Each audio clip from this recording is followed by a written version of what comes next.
Shalom saudaraku, berjumpa kembali bersama dengan saya Pendeta Jakob Setio, masih dalam program Sapa Jemaat di Rumah. Kali ini kita akan bersatu bersama-sama, mari kita berdoa. Bapa kami rindu, firman-Mu sungguh memberkati kami, dan biarlah melalui renungan firman itu, kami semakin dikuatkan, diteguhkan di dalam pengiringan kami akan Engkau. Kami siap diberkati, terpujilah nama-Mu kekal selama-lamanya. Dalam nama Yesus kami berdoa, haleluya, amin. Firman Tuhan kali ini terambil dari Efesus 4 ayat 26.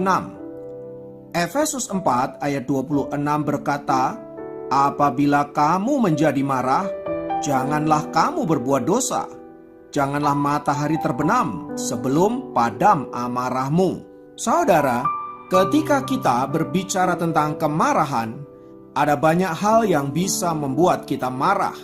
Misalnya saja karena kita ditipu, direndahkan, disakiti, diperlakukan tidak adil, dan masih banyak lagi alasan-alasan yang membuat kita bisa menjadi marah.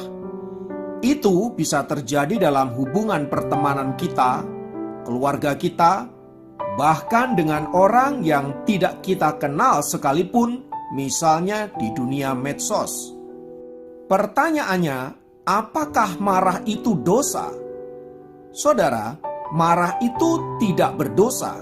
Tetapi jika kita marah lalu tidak bisa kita kendalikan dan menjadi kepahitan, maka saat itu kemarahan kita berubah menjadi berdosa. Ayat firman Tuhan yang kita baca di atas memberikan penjelasan tentang amarah. Dikatakan, apabila kamu menjadi marah, janganlah kamu berbuat dosa. Janganlah matahari terbenam sebelum padam amarahmu. Tuhan mengajarkan dua hal dalam perkara ini. Pertama, kita boleh marah tetapi jangan berbuat dosa. Artinya, ketika kita marah terhadap perbuatan seseorang yang menyakiti kita, tetapi kita harus tetap mengasihi orangnya. Artinya, kita marah kepada perbuatannya, tetapi kepada orangnya kita harus tetap mengasihi. Mengapa demikian? Karena bisa jadi orang itu melakukan sesuatu kepada kita di luar kendalinya, atau ia sendiri sebenarnya tidak sadar bahwa dia sedang melakukan sesuatu yang salah kepada kita. Karena itu, Tuhan melarang kita untuk membenci orangnya, sebab kita percaya bahwa orang itu bisa berubah ke arah yang lebih baik.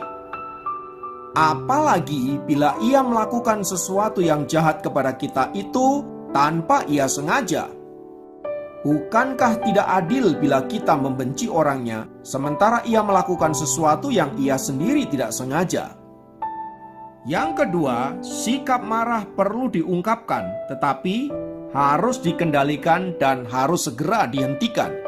Jangan terlalu lama disimpan, karena itu bisa berbahaya dan bisa menjadi sampah dalam hidup kita. Ada beberapa orang yang tampaknya tenang, seolah tidak terjadi apa-apa dalam dirinya, tetapi ternyata ia menyimpan kemarahan dan kepahitan begitu lama, bahkan bisa bertahun-tahun. Apa yang dilakukan orang itu sama saja seperti api dalam sekam, atau ia sedang menyimpan sampah-sampah kehidupan yang bisa merusak hati nuraninya, bisa merusak jiwanya. Harus diingat, sekalipun kemarahan itu bisa ditutupi, tetapi sangat merusak kehidupan jasmani maupun rohani. Itulah yang tidak boleh kita lakukan. Maka ketika kita menyimpan kemarahan, sebenarnya kita sedang menyakiti diri kita sendiri.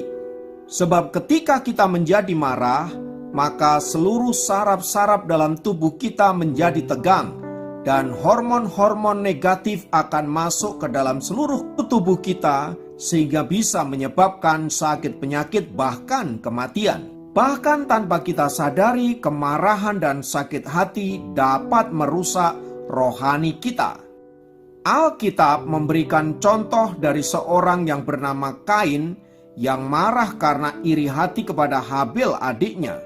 Kemarahan yang tidak bisa dikendalikan oleh Kain ini kemudian berubah menjadi tindakan dosa. Dan akibat dari dosa itu sendiri tentu akan melahirkan sebuah hukuman. Artinya saudaraku, betapa pentingnya kita mengendalikan diri dari rasa marah yang berlebihan.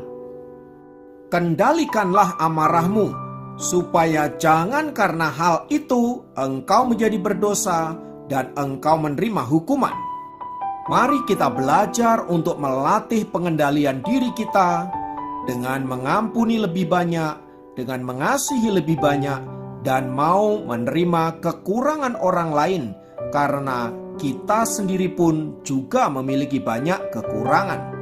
Dengan begitu saudaraku, maka kita tidak akan mudah tersulut amarah, apalagi oleh hal-hal yang remeh-temeh. Kiranya firman Tuhan ini menguatkan dan meneguhkan kita dan menjadikan kita orang-orang yang menang, terlebih menang atas diri kita sendiri. Tuhan Yesus memberkati, mari kita berdoa. Bapa, kiranya kuasa Roh Kudus menolong kami agar kami senantiasa mampu mengendalikan diri kami sedemikian rupa, terutama dalam hal kemarahan, agar kami ketika kami marah, kami tidak berbuat dosa. Ampuni jika dalam perjalanan hidup kami seringkali mendukakan Engkau dengan cara membiarkan amarah kami meledak di mana saja. Sehingga dengan demikian kami tidak bisa menjadi saksi yang efektif. Terima kasih untuk kebenaran firman-Mu, kiranya Tuhan memberkati kami semua. Terpujilah Engkau kekal selamanya, dalam nama Yesus, haleluya, amin. Demikian program Sapa Jemaat kali ini, sampai jumpa dalam program Sapa Jemaat yang lain. Tuhan Yesus memberkati.